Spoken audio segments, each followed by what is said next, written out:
Volvieron a insistir ayer los encargados de salud de este país en que la mortalidad se debe a los males crónicos que tenemos los mexicanos. Déjese usted de la pandemia, déjese usted de la violencia que está quitando vidas en este país, olvídese de todo esto porque le venimos a ofrecer la nueva solución del problema de este país. Pues es que así lo anuncian como merolicos. Ni modo que la culpa de los males de este país sea exclusivamente por los gordos o por los diabéticos. No, debe de tener un poco de atención también en lo demás. Es que es un hombre de paja. El hombre de paja es un artificio para la discusión en donde te creas un enemigo imaginario que tú le das algo y lo atacas y lo destruyes, mientras el problema real sigue adelante a tu alrededor, ¿no?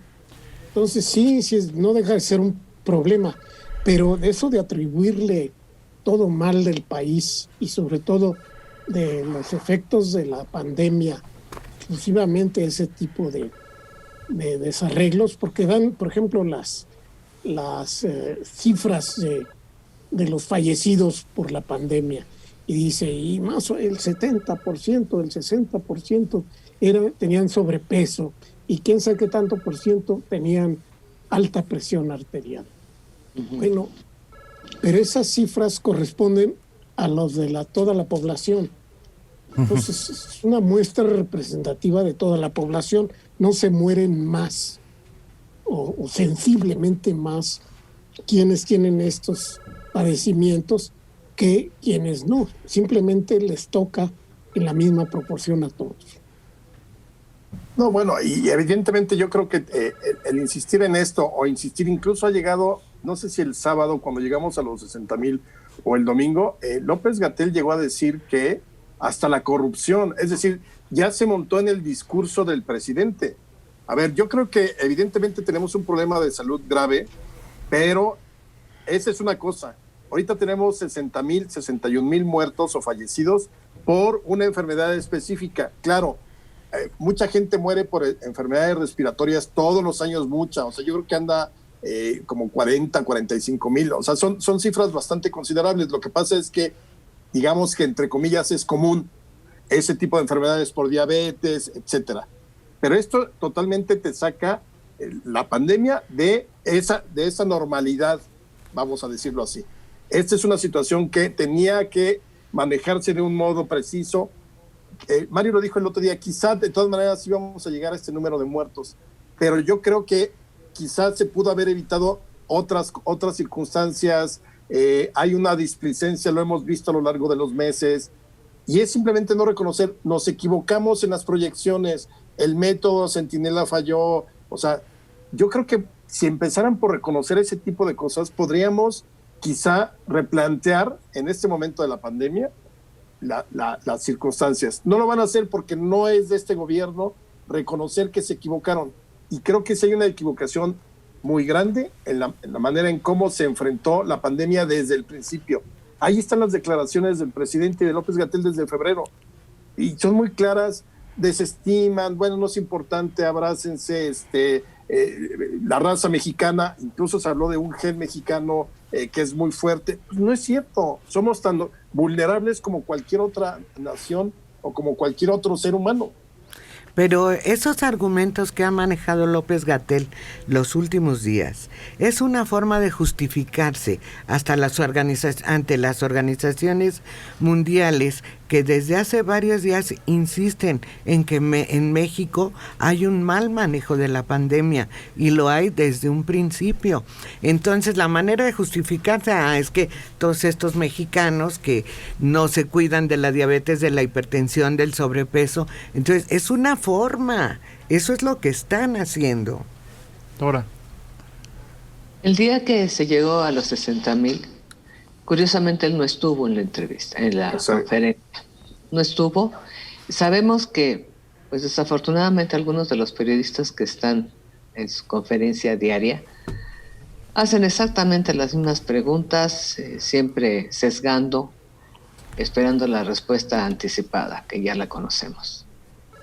Ese día no podían quedarse callados los periodistas ante la cantidad de 60,000 muertos. Y no fue, no estuvo. No estuvo para dar respuesta en el peor escenario, que lo consideraba imposible. Su discurso, por un lado, es culpar a la población del sobrepeso, diabetes y consecuentemente viene la hipertensión, no hay vuelta de hoja. Pero por otro lado, su discurso político, como mencionabas, Alejandro, en donde todo es provocado por administraciones anteriores, que prometieron, que dijeron el descuido al sector salud y la corrupción. En ese momento se pierde cualquier punto o cualquier nivel de credibilidad con él, porque es la repetición no solo del señor presidente, sino de muchos de sus funcionarios de primer nivel, culpar a los anteriores, cuando el momento es ponerse a trabajar para mejorar lo que ellos consideran que hicieron mal. Pero el discurso de este señor, que resulta por demás aburrido, porque no nos cree tontos, está convencido de que somos tontos, repite exactamente lo mismo. Y el día que podría dar una información de reconocimiento, de honestidad, decir nos equivocamos, la estrategia estuvo mal planteada. Señor, una de las preguntas que yo le haría, señor, si ahorita estamos en 60,000, ¿qué podemos esperar para diciembre? Y ahí no dar una cantidad, ese fue su grave error. No pudo dimensionar que si no había infraestructura, que si las malas administraciones anteriores no habían invertido en hospitales, en recursos, si no tuvo una estrategia desde enero para enfrentar la pandemia, cállese la boca, no de números, no de números de manera tan contundente. No, y lo interesante es que hay cosas que sí se están haciendo bien.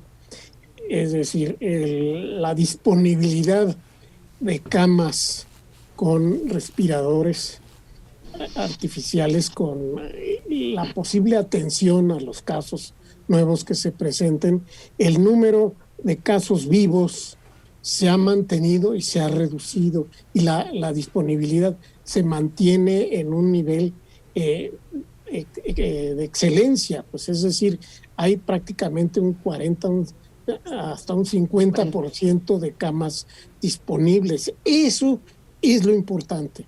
Es decir, que si uno se enferma y se atiende, no se va a morir. Eso es lo importante. Todo lo demás no importa. ¿Me lo firmas, Mario? Por favor. Lo que pasa es que como no se le da el énfasis adecuado, la gente le da miedo y no se atiende en el momento en que empieza a tener. Exactamente. Oye, pero bueno, cuando menos ya sabemos que López-Gatell fue telonero de Caifanes. Liliana. Mario, que eso que dices de que por fortuna todavía hay camas disponibles, eso yo pondría cosas ahí en duda, ¿no? Y eso por experiencia personal y experiencia de gente cercana, ¿no? Que cuando se ha visto en una emergencia, se han topado con que tal vez hay camas, pero te salen con que no hay respirador. O dices, bueno, sí hay respirador, pero no tienen tanques de oxígeno. O sea, de alguna manera, en algún punto, esa cadena que se tiene que dar de todos los elementos para que te puedan dar la atención completa en el momento de emergencia, que ya tu familiar se está muriendo prácticamente, no se da. Dicen, sí hay cama, hay respirador, pero ¿qué creen? No tenemos tanque de oxígeno. Y eso se ha dado en diferentes instituciones. Entonces, son esos detalles que muchas veces la gente, cuando se siente mal, prefiere aguantarse en su casa. Y eso ha sido otro elemento de que también existan varias muertes. De que dicen, no, ¿saben qué? Mi familiar va a llegar al hospital, ya no lo voy a volver a ver, ya no voy a poder tener comunicación con él. Y dicen, ¿saben qué? Lo que tenga que suceda en mi casa y que no suceda en un hospital, donde en la vida pueda volver a decirle algunas palabras, tocarle la mano, acercarme a ese familiar que se enfermó.